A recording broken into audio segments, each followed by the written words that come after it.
Mind, body, soul and spirit information.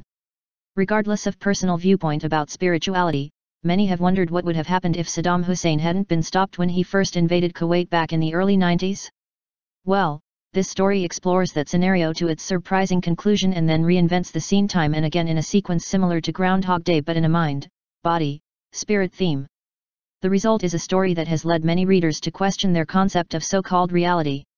I initially believed I was writing a fictional story about angel ET benefactors influencing our world.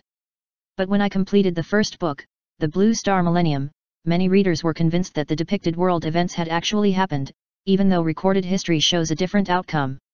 That's when the concept of an alternative reality suddenly gelled into the possibility that world events could change depending on the will of the masses.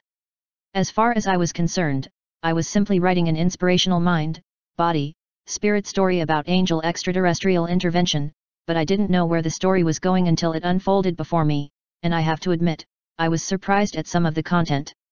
The story largely centered on the Gulf War and the changing of events under the influence of a benevolent, angelic race of beings in the form of extraterrestrial benefactors. The central character in these books is an angel who integrates with human society under the watchful influence of his mentor, the White Star. Many who have read these esoteric books have queried whether the White Star is real, and if so, did he help change world events in keeping with the will of the masses, the ones currently inhabiting our world?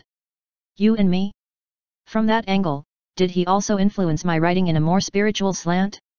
To be honest, I don't know.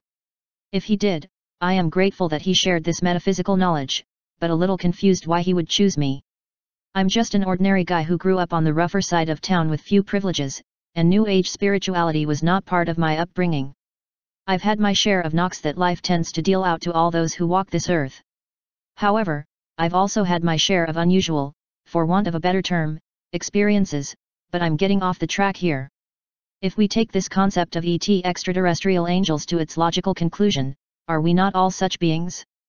After all, we are simply visiting this planet for a short while to experience our individual lessons and then we depart, so how can we say that we are of this planet? We simply inhabit a body here temporarily so that we can function in this world. So, whether these metaphysics philosophy books are influenced by extraterrestrial angels, or resulted from my own tapping into the higher consciousness that is the source of us all, what is the difference? The result is equally fascinating and the concepts that these self-improvement stories present will challenge your view of life as you know it. If you like the video, just hit the subscribe button below. Share and like for more videos. Thanks.